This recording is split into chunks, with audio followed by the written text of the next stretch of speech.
lives. So don't underestimate the power that you possess. So it means starting as early as we can. Sometimes our children are not being disruptive, they're just being loud because that's what they're used to being. Yeah. And until we start understanding each other's culture, we're going to keep labeling our children. Yeah. Because I'm telling you right now, I work with young African American boys and brown Latino children that are always labeled because they're being disruptive, they're being loud. Well, I'm here to tell you that may be their culture, because in my house we loud too, but it doesn't mean that I'm disruptive. So we got to start understanding each other's culture so we can help each other grow, because you can't teach what you don't know. Yeah. And if you don't know somebody's culture, you can't sit there and try to tell them what they can or are not doing or should not do, because you don't understand it. So what I'm telling you essentially, ladies and gentlemen, is that we got some work to do. Yes. And the more we do that work, the farther ahead we're going to continue to grow. So I took the word coaches,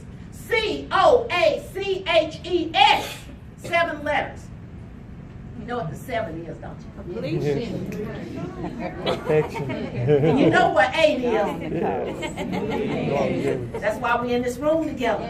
7 and 8.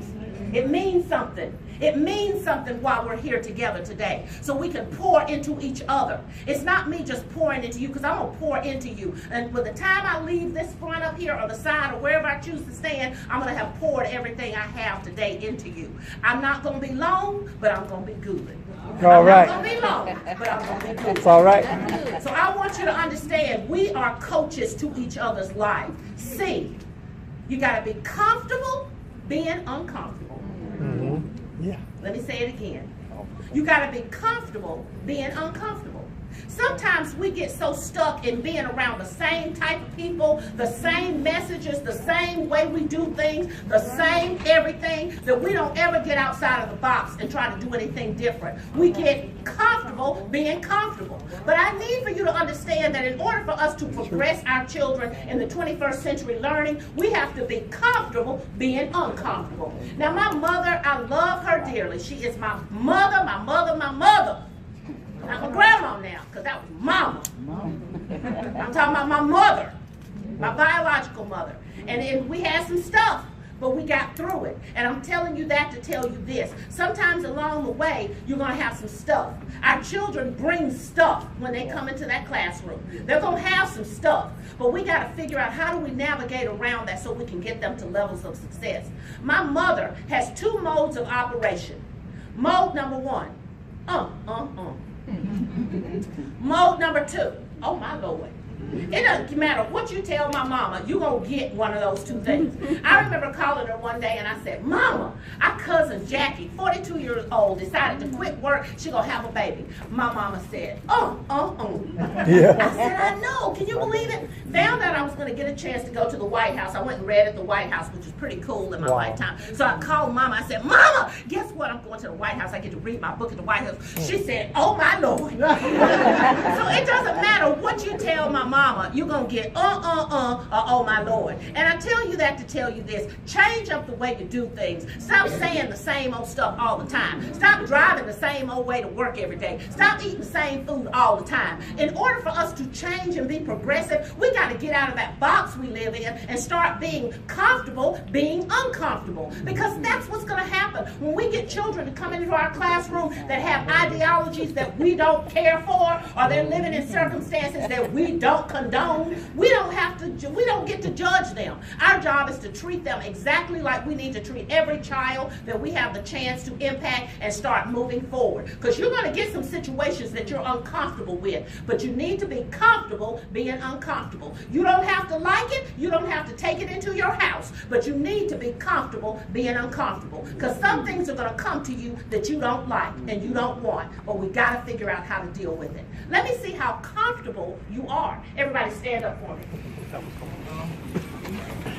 All right, I'm going to show you some pictures here. If this picture makes you, no, actually, I want you to start sitting down so I can see better on the audience. So sit down. If this picture makes you comfortable, stand up. If it makes you comfortable. If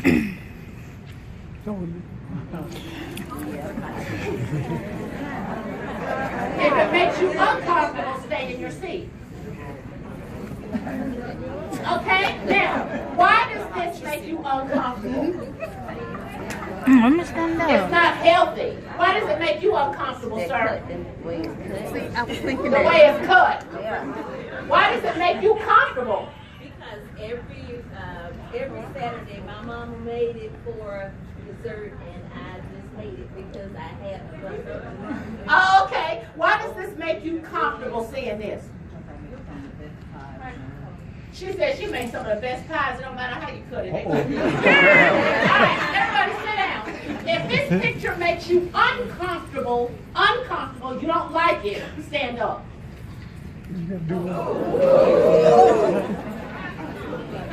I brought my bro two of them. Why does this picture make you comfortable? Why are you fine with that? It's just on the picture. It's just on a picture. Don't Why put it does right make here, you though. comfortable? Oh, she likes nature. Why does it make you uncomfortable? It's a snake. Why does it make you uncomfortable? I don't like snakes. You don't like snakes, okay? Now, let me get the next picture. We're having some craziness with these microphones. I don't know what that is. Okay. As long as he stay on that Everybody sit picture, we good. down. If this picture makes you brought my brother two of uncomfortable, them. stand up. I can't do it. It is a police officer going through a young Caucasian white girl's You said, what eye. is it? It makes you uncomfortable. Stand up. Okay, everybody sit down. If this picture makes you uncomfortable, stand up.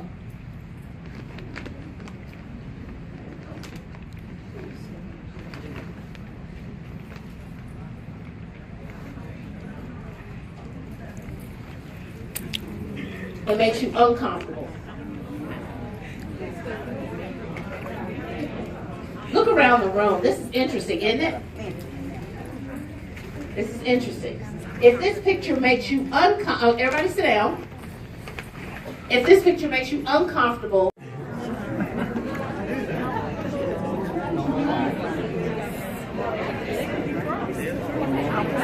you the first, we done got up for the first time. Okay, have a seat. It's what it And now, why does that picture make you uncomfortable? It's not natural. Why does it make you uncomfortable? Somebody else. Why did it make you uncomfortable? It's in order. It's a demonstration of in order of perfect that. What else makes it uncomfortable to you? Anybody else?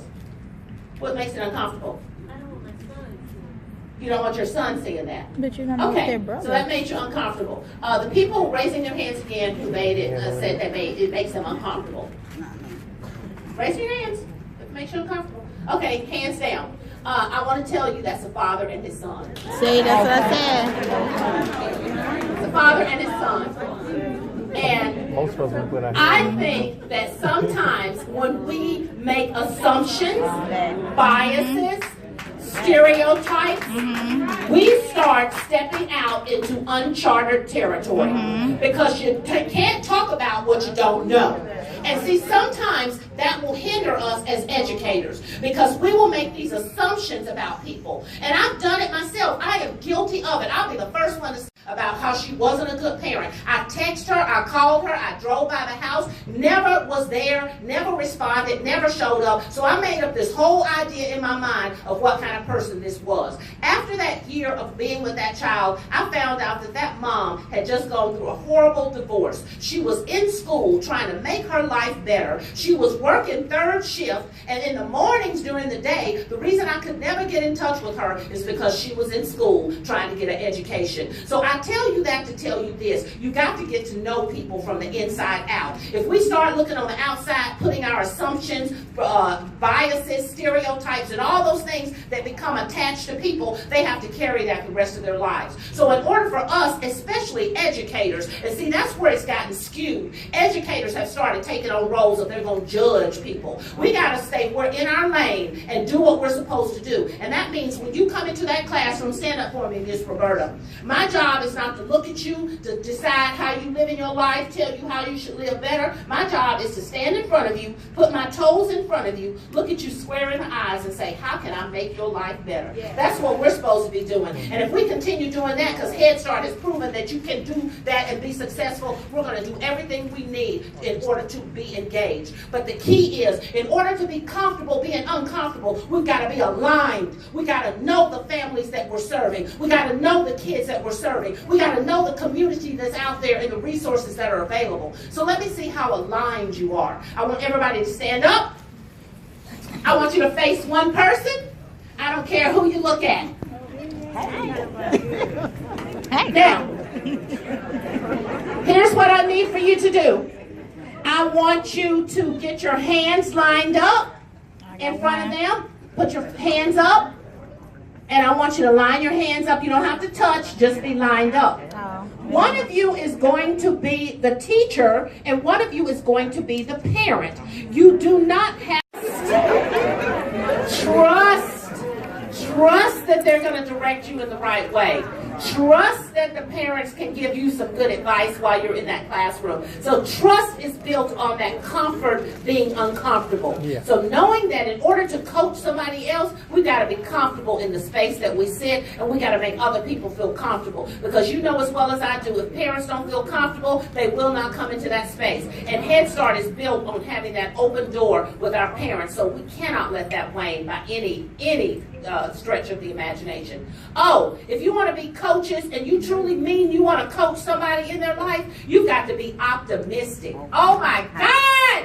You got to be optimistic. That means you got to wake up every day with expectancy. You got to wake up knowing it's going to be a beautiful day, even if it's pouring rain outside. Because so often we judge everything by the people around us and by what we see or hear on TV, media, all that stuff. If we truly went out here and just listened to what's going on in the world, we will be depressed every single day because it's so much mess out there. So you got to create the space that you want, and optimism creates that. Now here's what I know. We have this thing inside of us. It's this innate drive to wake up every day. And when we have that innate drive that gets us up and gets us talking and thinking and motivated, we can find optimism. But you get to pick. I get so frustrated when I hear people say, I was doing just fine, and they just messed up my day. Nobody can ruin your day. You are the only person who gives them the power to take away your joy. Right. So I don't want to hear anybody ever say somebody took away your joy. You gave it to them. That's how they got it. So we got to know that when we are blessed to wake up every day and we throw back those covers, we got to bounce out of bed and say, I'm healthy, I'm happy, and I'm here. If for no other 3 reasons than that, we should be excited about getting up every day. Because I tell people, if I can wake up on this side of the grave, it's a good day. Yeah. It's a good day. Yeah. So we got to understand that we carry around with us so much just anger and so much sadness and so much depression. All that stuff becomes attached to us, and then we pour it into our children, and our babies end up having to take that because that's what we're carrying. Start waking up the day with expectancy. Start waking up the day with a great attitude. When we can have a good attitude, we can change the space that we live in. Yeah. I don't want to attach myself to people that are miserable, because here is what I know. It's like crabs in a bucket. When one crab is miserable, it won't be long before the other one is miserable too. Now here's what I learned from my grandpa, because he was a smart man. He wasn't educated, but he was smart. He said one time when we were trying to come into the house after playing, he made us stand on the front porch and knock our shoes off. He said, don't y'all bring no dirt in this house. Because he knew that if my grandma saw us with dirt on our shoes after she had cleaned up all day, she was going to be mad at us. So if I had to put this mic down and leave you right now, here is the message I would give you. Don't you take any dirt into your house. So whatever it is that gets you so wound up, mad, let's be real, pissed off, we're going to throw it out the door because it is hindering you from your progress. And we know that the more we surround ourselves with these negative people, because trust me, they are out there. They will tear away every moment of happiness and joy you have. You may work with these people every single day and they just suck the life out of you. We got to change our atmosphere. We got to change it, because if we don't, it becomes toxic. And you know as well as I do. You're excited. You get out of your car. I'm healthy, I'm happy, him here. You're bouncing up the sidewalk, ready to go in and change the lives of our children. And as soon as you get to the door, here they come. Well, you got that little email they sent out. They trying to work us like Hebrew slaves, honey. Every time I turn around, they changing things up. They want me to learn. They taught me this little computer thing. Now they want me to change it up. These little children coming in here, snotty noses, parents, I don't know where their mama at. I can't take it no more. As soon as I get my income tax check, I'm up out of here and I'm going to find me another job because I can go at McDonald's and make as much as I'm making here without the stress. Are you going to stay or are you going? You're staying, you're going, you're staying, you're going. What you going to do? What you going to do? And they wear you out. They are in your face constantly. And they wear you out. They're sucking the life out of us. Don't let them do it. We got to start pouring positive into each other. We got to, even when we hear every negative thing out there, we got to pour positive on top of it.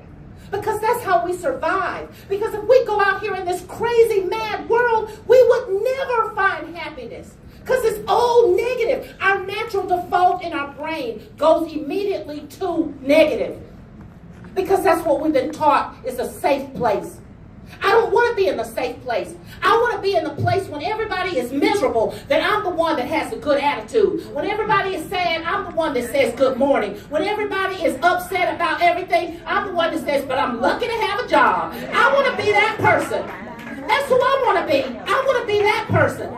Because if we don't, we will get caught up in the hype that everything is miserable. If you're going to change children's lives, brand new babies in this world, 1, 2, 3-year-olds, are you really going to start their lives off pouring negative into them? And trust me, educators, children know if you love it, and they know if you hate it. Don't think for a moment you're pulling wool over their eyes, because they know. So what are you pouring into our children? Are you pouring all of your anger, your frustration, your madness, your sadness? Are you pouring that into your place every day? We got to ask ourselves that. Because whatever it is, before you walk into your building, you need to stand outside by your car, shake that mess off of you, and go inside and give 110% of what you have. And if you want to take that mess with you every day you leave, when you come out of that building, you put it right back on your shoes and take it to your house. But I suggest you leave it on the ground. So we got to start pouring into each other. We got to know that it's okay to say good morning. How you doing? How can I help you? What do you need? We've forgotten to do all that. But it's not because we never learned it, because we were taught it. We were taught it. You know it. I know it. We were taught it. But we got westernized. We got datarized. And that doesn't matter anymore, because I got to get to the nuts and the bolts. But I'm going to tell you now, the nuts and the bolts don't mean anything if the foundation is raggedy. Right. Let's just be real today, right? Let's be real. So that foundation has got to be strong, and it's got to be tight, and it's got to be right. And if it's not, we're not building what Head Start set out to do. Because the foundation is what started this thing. I want you to look at somebody right now, and I want you to smile at them. And I want you to look at somebody different, and I want you to frown at them. Okay? Now let's analyze this. Let's analyze this. When you smiled at somebody, what did you get? A smile. When you frowned at them, what did you get? A frown. So, it's that simple. Everybody have one of these, right? Yes.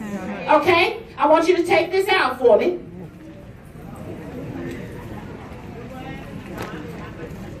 Okay? You don't have one, get with somebody who got one. I get one of y'all. Okay? And I want you to get out of your comfort zone, because you got to be comfortable being uncomfortable. And I want you to go to 2 other people. So I want 3 people in a group, and it can't be people you know or that you know well. So you're going to have to move out of your space. And what's going to happen is I want me 2 selfies. I want a mad selfie, and I want a happy selfie. So I want a hateful and I want a happy. So you're going to take a picture. If all three of you want to take the picture, you can, or just one. Wait a minute. You're going to take a hateful selfie. And then the same three are going to take a happy selfie. Because I need for you to understand that sometimes we don't even realize that we carry a hateful around on our face. And believe me, our children see what hateful look like. And then they start looking hateful. I've gone into pre-K centers and talked to little kids. And I would say, good morning, how's everybody doing? And they're looking at me like this. I'm like, why do you look so hateful? And it's because that's what they're used to seeing. So I want everybody to get up. And we're going to take a hateful and a happy.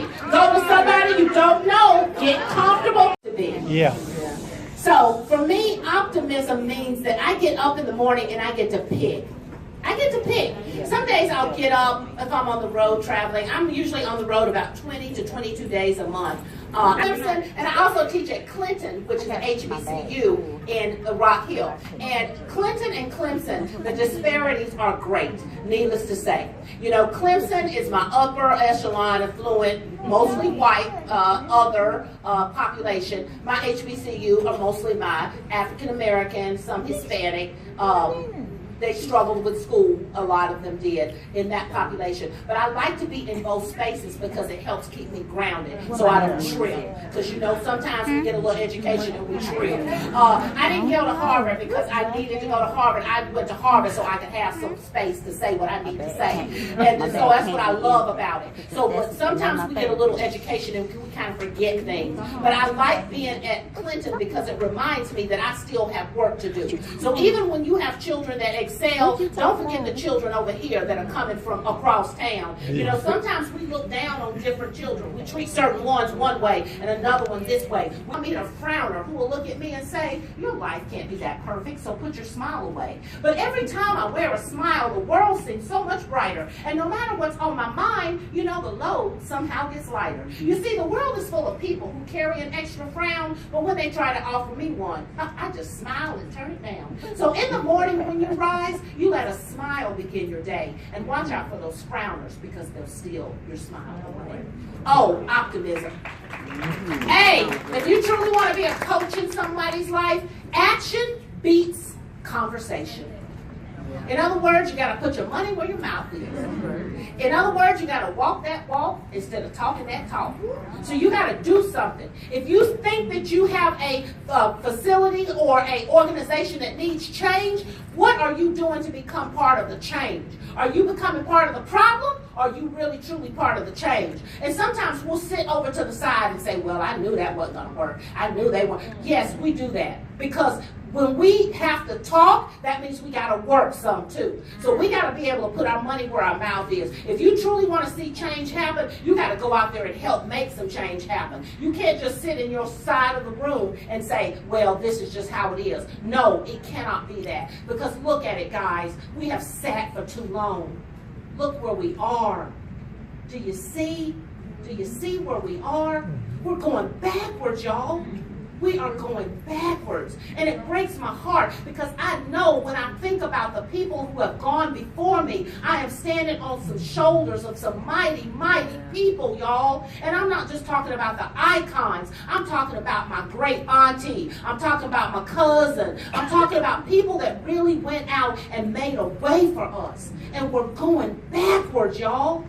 When I think about Head Start and how powerful it was, now we're hearing stuff about Head Start that is spiraling downwards. We got to keep going higher. That's how we're going to change the world. We got to put our money where our mouth is. We can't just say we're going to do it. We got to do it because that's what creates change. And sometimes we don't like change because it's uncomfortable. That's why I said we got to get comfortable being uncomfortable because change sits in that. And the more change we can have, the greater and higher we can go. Change is a good thing. We think it's bad, but it's not. It's a good thing. Change is powerful. I want you to do something for me. I want you to, again, stand up. walk the walk. It's not so hard to compliment or share a word that's nice. It's only hard if not sincere. With truth, you never think twice. So sing the praise of others and mean it from the heart. Today's the day to do it if you really want to start. So if you have a unit working together, make sure y'all are on the same page. Make sure they understand that the work needs to be divided. That's called synergy. Synergy means I do a little bit, you do a little bit, we all get the job done. But if I have to do all the work, now I'm mad because you playing and I'm working like a dog. So you got to make sure that we are dividing the work so everybody wins. So all the people feel comfortable. So every child gets what they need. Because when we're misaligned at work, we're going to be misaligned in life. That's how it works. Action beats conversation. If you want to be a great coach, I need some creative thinkers in the house. Out of the box. You can't teach the same way you taught 3 years ago. You can't even teach the same way you taught 2 years ago. We got a bunch of new stuff that we're teaching our kids. My niece is at a school now, and she thrived at the elementary school she was in before. And now that she's been moved to another school, because the school moved up a level, she's struggling. So here's a child who was straight A's now making D's because they're doing this thing called Singapore math and all this high-level stuff. So she's not ready for that. She was successful here, but now we got to get on top of it and get her up to this level so she keeps moving. That means teachers, we are constantly having to get our kids ready. So you may think that it's just an infant and I don't have, no, even when it's a tiny little baby, you can do tactile, auditory, kinesthetic, visual. They need all that. They need to get their little hands clapping together. That's tactile stuff. Moving their arms, that's kinesthetic. Start showing them pictures. Sing to them. All of that stuff counts because when we do, guess what happens? We start creating an incredible domain. Because here's what happens. Our babies come to us. They are the creator. They're the person with the ideas. 2, 3-year-olds, they come to us with tons of great little ideas. Now, we're the field. We're like the gatekeeper. When they come to us, we take what they bring to us and we do something with it. Either we squash it and say, get over there, Sam. Or we fan it and say, you know what? Try this block and see what you can make. That's where we need to sit. Because that's how we learn. That's how we start building that intellect. We tell them to sit down, go over there. No. That's not how they learn. They learn by asking 1,000 questions. They're supposed to. They learn by making messes sometimes. That's how they're supposed to. But we get frustrated if they make a mess. Sometimes there's knowledge in a mess. There's knowledge in a mess. Think about our own lives sometimes. Sometimes when I'm going through a mess, there's knowledge in that mess. The same thing applies to our babies. We are the field. We're the gatekeepers. We're the ones who are going to fan that fire and make them love school, or we're the ones that's going to fan the fire out. Because if they come to us and then they go to pre-K and they hate school already, look what we did. They got to have a love for school when they get to pre-K and kindergarten. I hear kids in kindergarten saying they don't like school. They got a long way to go with that attitude. So we got to be great gatekeepers. Because what happens is, when we're great gatekeepers, we open doors to the domain. They become, if you have a child who loves stacking blocks, that may be your architect sitting right there in front of you. If you have a child who loves playing with little animals, stuffed animals, looking at books about animals, that may be your veterinarian sitting right there, right in front of you. We got to become creative thinkers and start fanning fires. I'll show you what I mean. I need 3 volunteers. And in my world, volunteers always get something. Oh, look at motivation. I need 3. Jeff, will you give me a Friendship 9 book and a teacher's knee tugging? Okay. I need 3 volunteers. Over here, please. 1, 2, 3. Okay. And my 3 volunteers are going to get, I'm going to give them copies of my book. They're going to either get this one, which is my new book, Data Doesn't Always Determine Success. And I basically took my life, how I got to here, and how it ties into what research says, and how we got to use common sense to get the rest of the way. You might get a copy of Teachers Need Tugging too. It's all my poetry. Every poetry or poem you hear me recite is mine, nobody else's. me and God. And then they might get a copy of No Fear for Freedom, which is my first nonfiction book. It's about a group of men who did a sit-in in 1961, and they changed the civil rights movement. Because they did a sit-in in 1961, it started a premise called Jail No Bail. Dr. Martin Luther King went and sat in the Birmingham jail. And these men, who were considered jailbirds, really shifted the civil rights movement. It's a powerful story. So those are the prizes. I want you to be creative thinkers. So we're going to do some things that will allow you to be creative. The first creative thing we can do that's very simple, we don't need anything in our hands to do it, is become great storytellers for your children. Now, when I was a little girl growing up, after church on Sunday, we'd sit on the front porch with a big old glass of sweet iced tea, and I would sit out there and listen to my grandpa. You know the stories I'm talking about. How he walked 25 miles to school, up a hill, one way with no shoes on. You know the stories I'm talking about? These are the things we grew up with. But we've gotten so far away from that. Sometimes our kids just need for us to be natural storytellers. And we get so caught up that we've got to have a book, or we have to have a CD, or we have to have some type of manipulative. Those are all great. I'm not saying we don't, because we do need all that. But I want you to get back to the basics. Because we've gotten so far away from the basics that we're not teaching like great teachers teach. Some of that stuff that we did way back then was powerful because it made us great thinkers. But now, kids, when I ask them to write a story, the first thing that comes out of their mouth is, I can't think of anything to write about. Because we're not being creative learners. We got to get back to that good old storytelling and stuff. So here's what's going to happen. You are LaShonda. Pleasure to meet you. And Nicole, pleasure to meet you, and Lakeisha, pleasure to meet you. Okay, I'm going to start at the beginning of a story. When I get tired of telling that story, I'm going to go right here to LaShonda. And LaShonda going to tell that story. She's going to pick up where I left off, mid-sentence, mid-word, mid-breath. When I get tired of hearing LaShonda, I'm going to go right here to Nicole. Nicole is going to pick up where LaShonda left off, mid-sentence, mid-word, mid-breath, and keep the story going. When I get tired of hearing what Nicole has to say, I'm going to go right here to Lakeisha, and Lakeisha's going to pick up where Nicole left off, mid-sentence, mid-word, mid-breath. Now, the best advice I can give you is just don't think. Just tell the story. Okay, here we go. This morning, when I backed out of my driveway, y'all, all of a sudden I realized that somehow I had hit my dog. Ran a slap over him. Did not see him. And I just hollered and cried. And the next thing I did was say, wait a minute, I just saw his little paw move. Maybe he's not dead. So I picked up my cell phone and I called my mama. My dog, I ran over it. I think it might be dead. I don't know what to do. She said, oh, you need to go in your house and I'm going to tell you this remedy. Somebody told me about this a long time ago. I want you to get a cup of molasses, and I want you to take that cup of molasses, and I want you to rub it around his leg. But Mama, I don't have time. I got to get my hair done. Can you help me do it? She said, where your husband at? You know the one that I told you that was no good.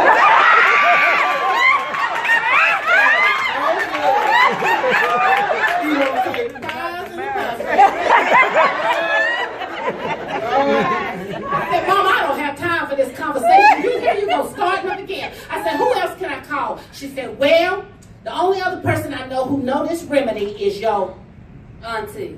call your Aunt Mary. She know another remedy. So I called my Aunt Mary. She told me to go in the house, get some baking soda, some Kool-Aid, and some aspirin. Put a dab of salt in there and some water. Stir it up real good. Stir it up real good. Go outside and put it on the dog's head.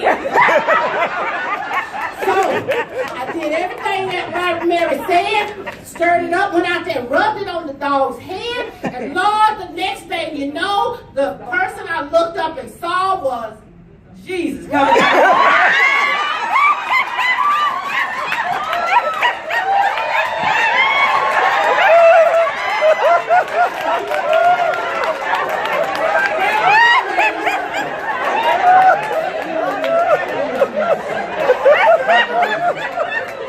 So, ladies and gentlemen,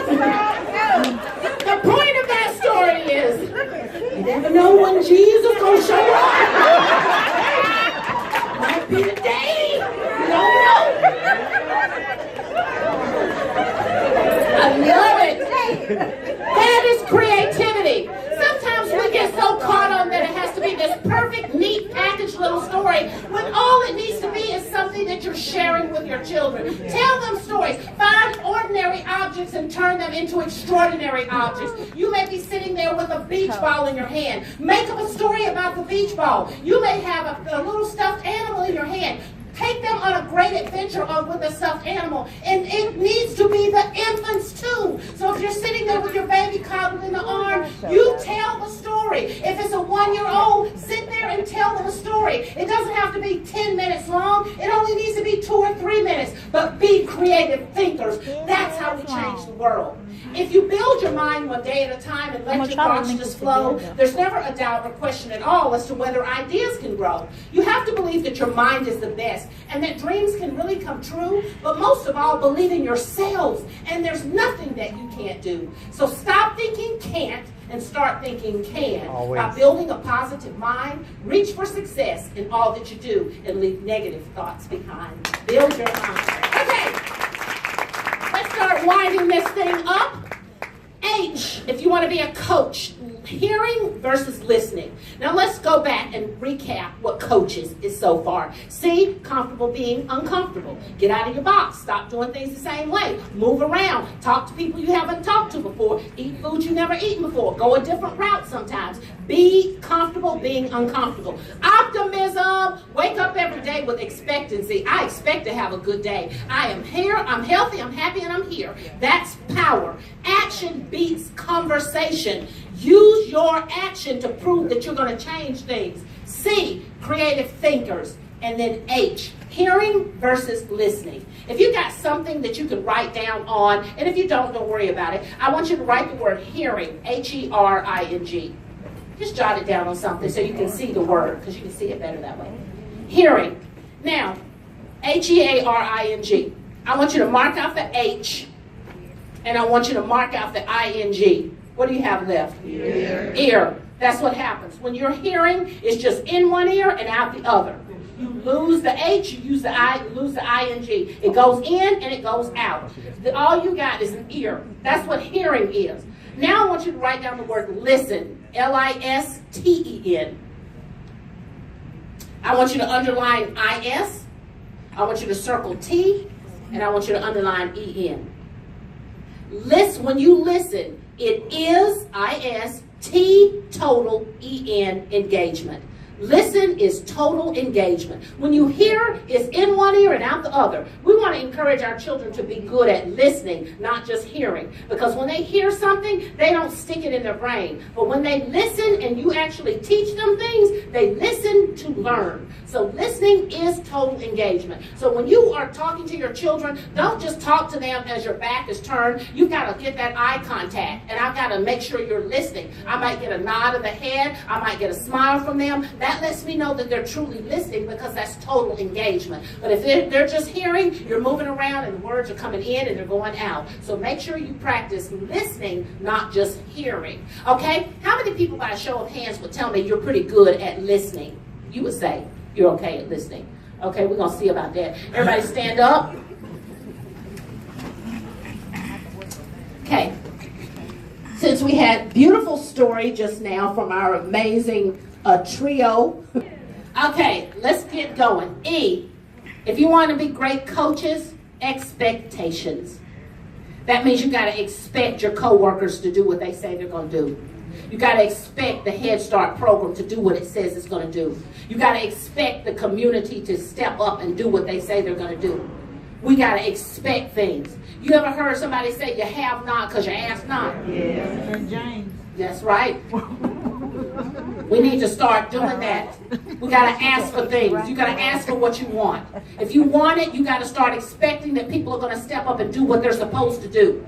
How do we help our children if we don't have the support we need? Expect parents to come to these meetings. Expect people to do what they say they're going to do. We just start lowering our standards. We lower them until there's nothing left. I expect the same thing from my Clinton college students that I expect from my Clemson students. And I have seen the shift in the atmosphere. Because when I first started there, I just got what I got at Clinton. I'm like, that's not how, this is not working for me. So I went into the class and I said, here is my standard. If you are anywhere in here, we're not going to make it. So you need to be at least right here, and then I'm going to push you you up to here. I said, but if you right here, we're not going to make it. And so the first part of the semester, I got all of this. And I kept my standard where it was. And they realized that those D's and F's are real. It's real. The struggle is real. They realized.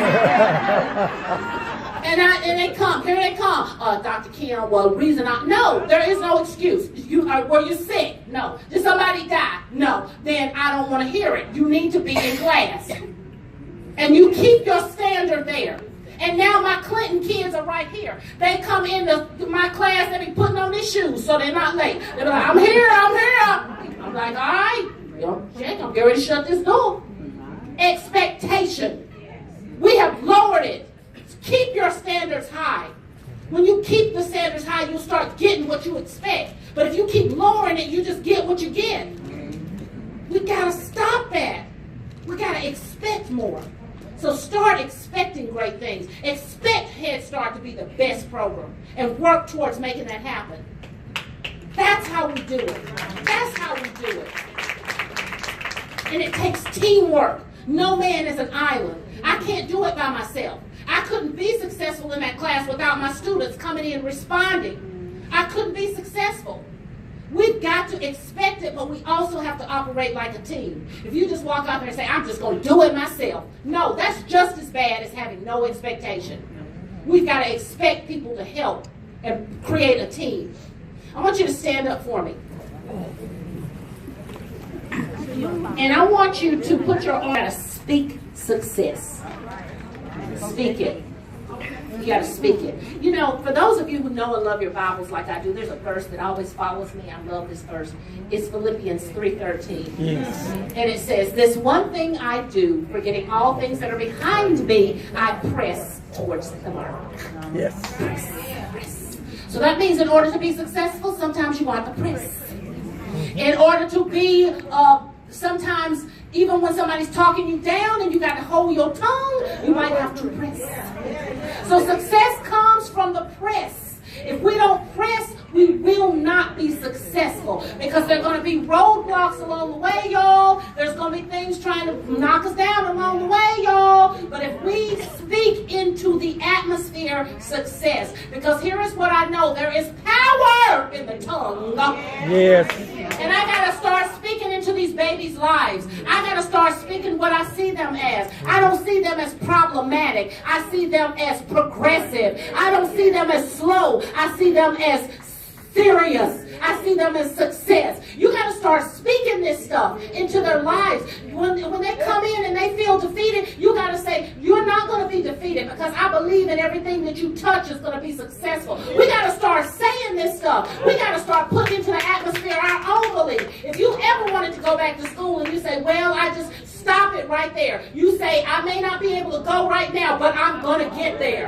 And you got to know it because you got to be able to see into the future. My grandparents saw into the future. They knew that I didn't have to be a poor factory worker. They knew that there was nothing wrong with it because it was a good job, but they wanted more for us. We got to start wanting more for our children and not just what we get. We got to start wanting more for our own personal lives. There is nothing in the world that you can't do. If you had stood there and said to me 25, 30 years ago that one day you're going to finish from America's university, Harvard University, I might doubt myself, but my grandfather would have said, she sure can do it. That's what we got to do. We got to get some of that show can do itness because that's what's going to help us get over the hill because there are barriers there. There are dragons everywhere and there are walls waiting to tear us down. But if Head Start wants to continue to be the great success it is, we got to start speaking success, y'all.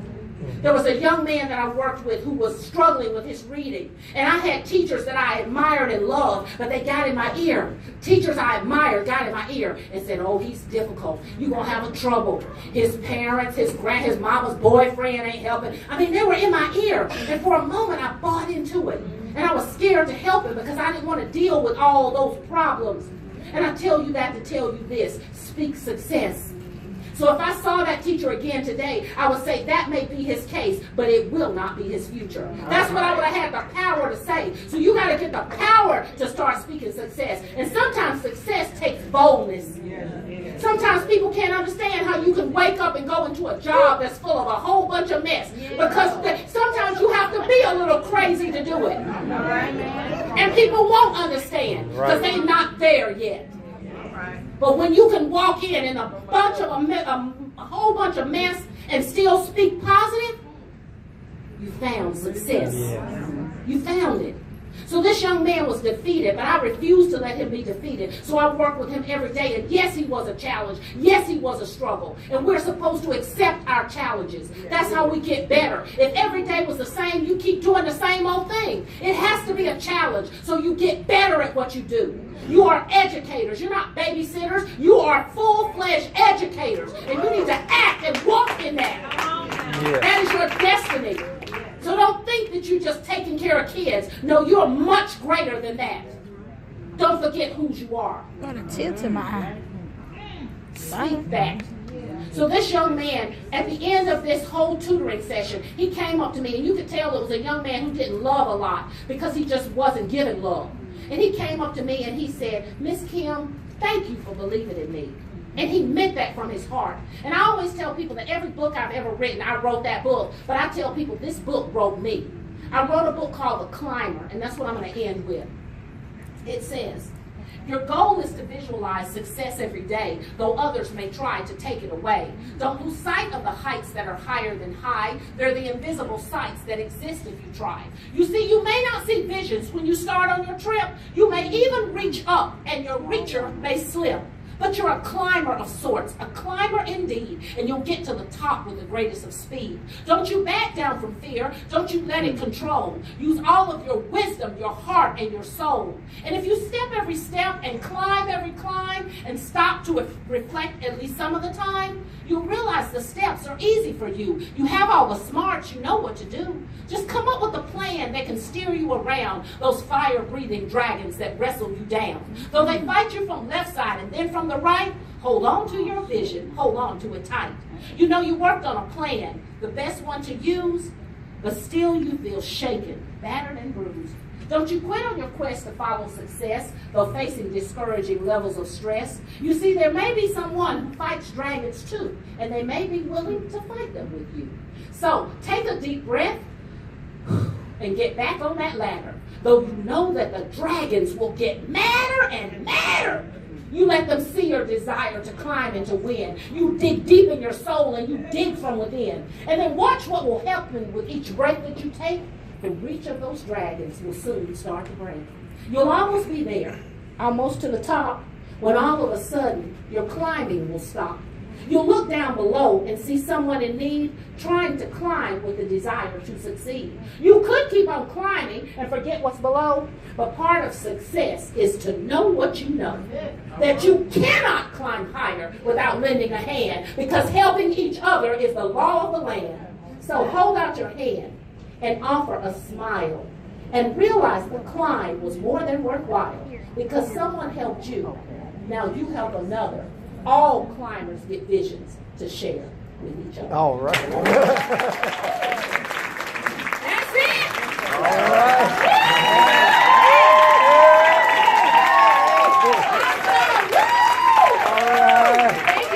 Thank you. Awesome. You guys, I am starting a brand new YouTube channel called Everyday Coaches. So go to my YouTube channel, Everyday. Don't put Everyday together because you won't find me. That's my logo because we're standing on somebody's shoulders. Everyday Coaches. So go there, follow me, and we will keep each other inspired. I'll keep you through the rough times. I'll give you some activities to do with your babies, and we're going to keep each other inspired till we get to the other side of the mountain. All right? I love you guys. Thank you.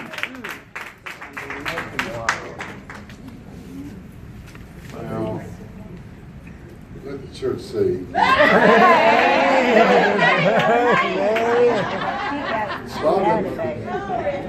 folks up here quoting scriptures and everything. You know, that's why it's important to remain to the end of our sessions. Not that we're trying to say the best for last, it's just that the whole comprehensive part of what we do in the course of the week that we're here, the totality of it is what makes a difference. And I've I've been all across the country, and I've spoken all across the country, and I've heard a lot of speakers. You did it. I'll applaud you for that. Yeah. Come on.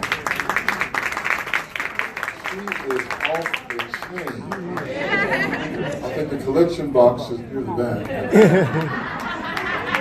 Those of you who are looking for CEU credits, other academic, we'll send it to you in the email. But I just think we all have benefited from what transpired here today, what you brought to the table. Well, I was going to say that get ready for what we've been waiting for, but I think I got what I was waiting for already. But I cannot leave without allowing Mr. Bryce to come and to share with us all those tickets that were sold. And he is, I want to say that he has worked diligently to pull this off. Those of you who took out membership in the state conference, we thank you so much for doing that. And he's been working so diligently, he's committed to try to bring this forward. So before you leave, we want to go through this. And are you going to speak? Welcome, everyone. It's nice to meet Simon for celebrating the life of Joseph. Even though Joseph lived 4,000 years ago, his life shows us how we should live today. Joseph did God and trusted him, and as Joseph's life was either God the character or with us. Tonight we invite you to enjoy our celebrations. Hold on to your seats, watch, listen, and learn as Joseph goes from the pit to the palace.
You were such a cute little boy, and your father loved you so much. He had big plans for your life and made a special coat just for you.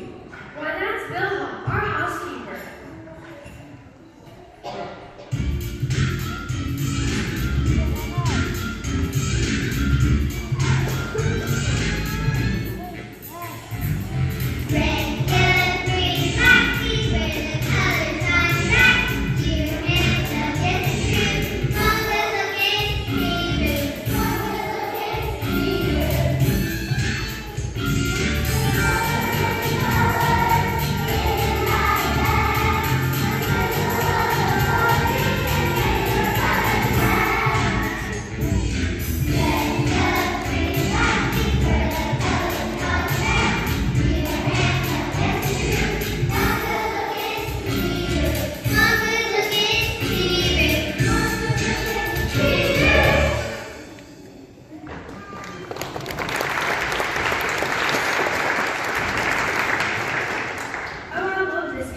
can't stand him. It's bad enough he's her father's favorite and one to be head of the family. But now all we hear about are those crazy dreams of his where he sees us all bowing down to him. That'll never happen. I've had enough of him. I hate him. Come on, let's kill him. Let's get rid of him for good. But what will we tell her father? Tell him an animal later. No, don't kill him. I'm talking to pins. That's a great idea. Consider them. Then we'll see what becomes of his dreams. Hey guys, look over there. What do you see? I see a caravan heading our way. What do you see? I see an opportunity knocking. That's a group of Ishmaelites going to Egypt to do some trading. Have I got a deal for them? If you let Joseph die in that pit, what's in it for us? Nothing. Let's sell them to the Ishmaelites and make a little money. He'll be going, gone forever.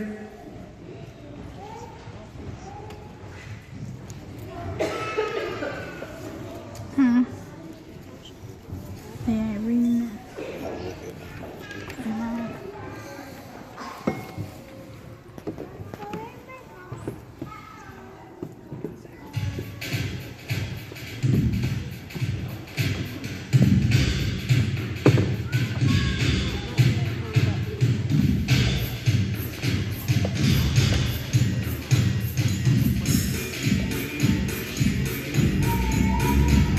Hey, what's my bid for this fine young man?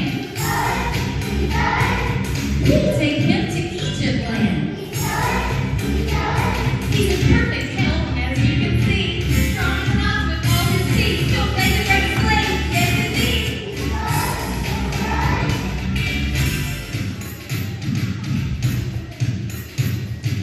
Who will start bidding at 5? Give me 5, give me 5. Do I have a 5? How about a 5? Well, now I got 5, but I'm looking for a 10. 10, 10, 10. Who will give me 10? This lad is a bargain. He's sharp, he's keen. I got a 10, now I need a 15. Well, I've got a 15, looking for a 20. Bring out the money, boys. I know you got plenty. 20. I need a 20. 20. Thank you, sir. 20 going once, 20 going twice. Sold for 20 shekels of silver.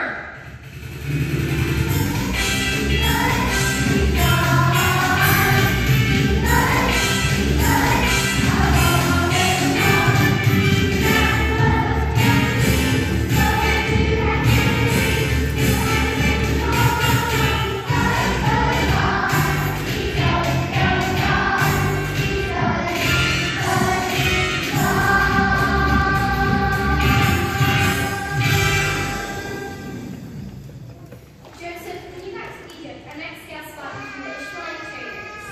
Oh, you're talking about Potiphar, Pharaoh's captain of the guard. That's right.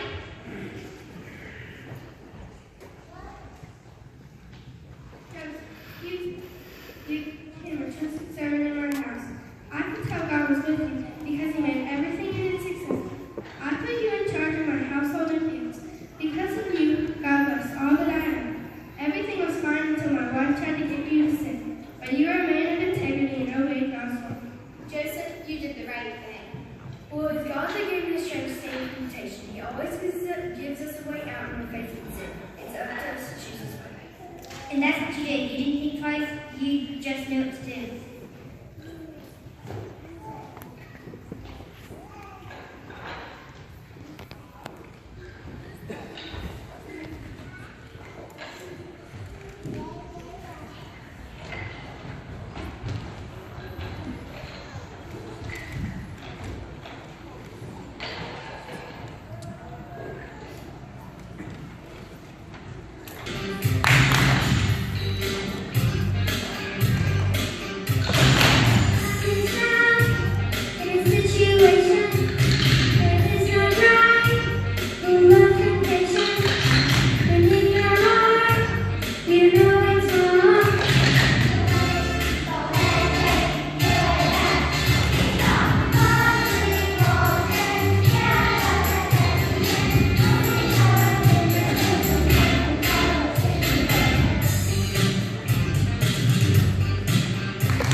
made sure Jordan gets the right place.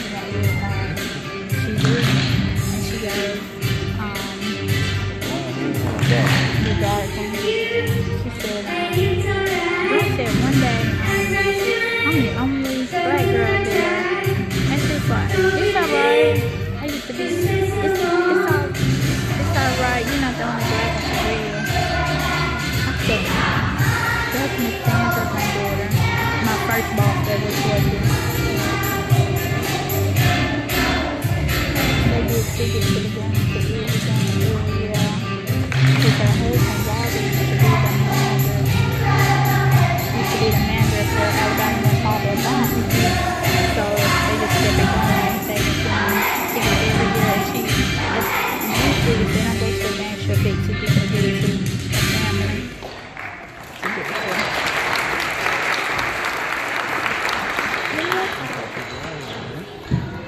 Even though you have done nothing wrong, Potiphar believed his wife's lies and sent you to prison. You were there a long time with her courage and endurance. God kept blessing you, and soon you were in charge of all that went on in the prison. That's when met some very interesting people. Oh, that would be Ferris, Cutler, and Baker. We were in prison the other day at Strange Streets, and God gave me the meaning of the dreams. And 2 years later, Pharaoh had strange dreams. Remember that?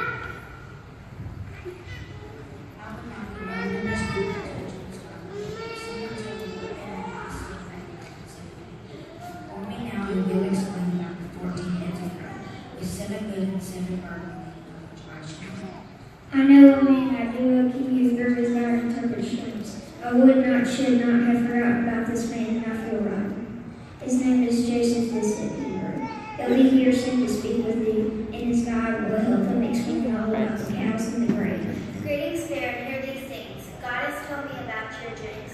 Know these words from God are true, for he's revealing what he's about to do. The cows and the grain giveth any. 7 years of plenty and 7 years of rain. The abundant years will produce great crops, but when the famine comes, all that stops. So find a wise and discerning man and put him in charge of the Egyptian. For 7 years to work the grain, you don't have food when the famine reigns. I will not combine gifts of the truth find one better than this year. For you're a strong and godly man now you're in charge of Pharaoh's men. Joseph, when you were 30 years old, you got a big promotion. You went from the pit to the palace and became second of command in all of Egypt. How did you remain so humble? People try to give me credit for interpreting the dream and storing the grain, but it wasn't from me, it was all from God. But it was all things in the future. He knew the family was coming in and he provided what he was providing. This honor that God from the heart of his plan, and he deserves all the glory. It's not only his own.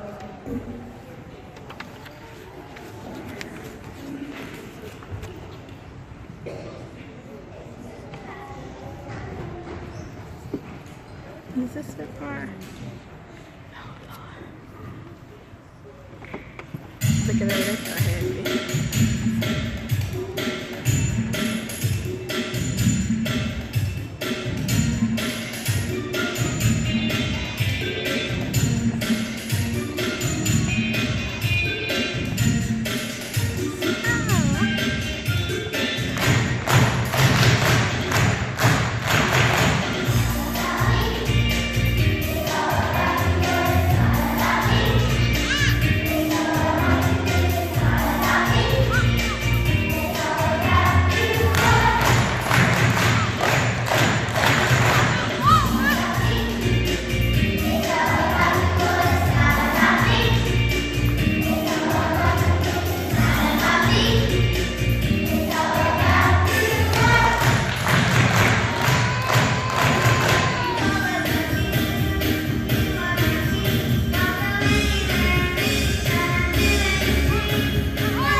short.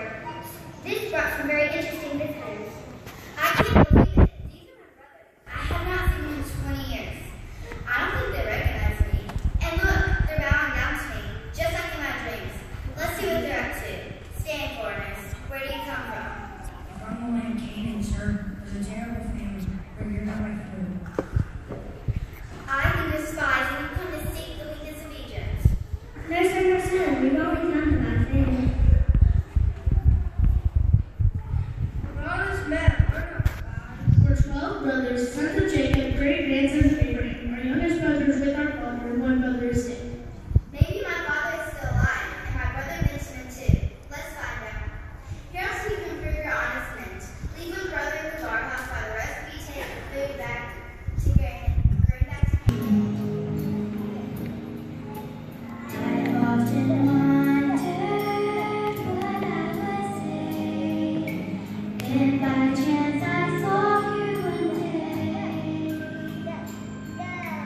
Would I be angry, seeking revenge, or would I turn around and just walk away? What you meant for harm, God He's for good.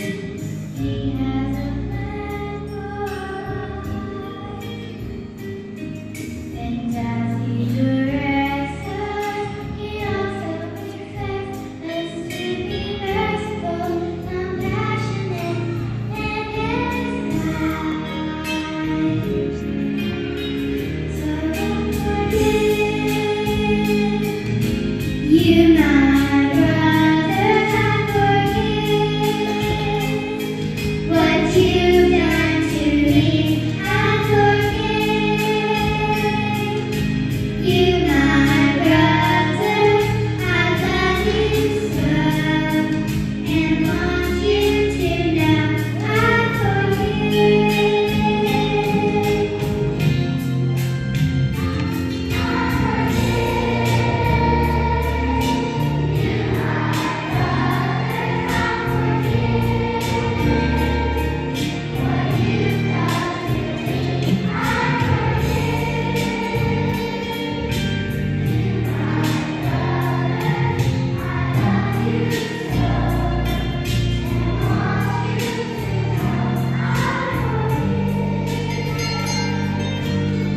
Them two over there so serious.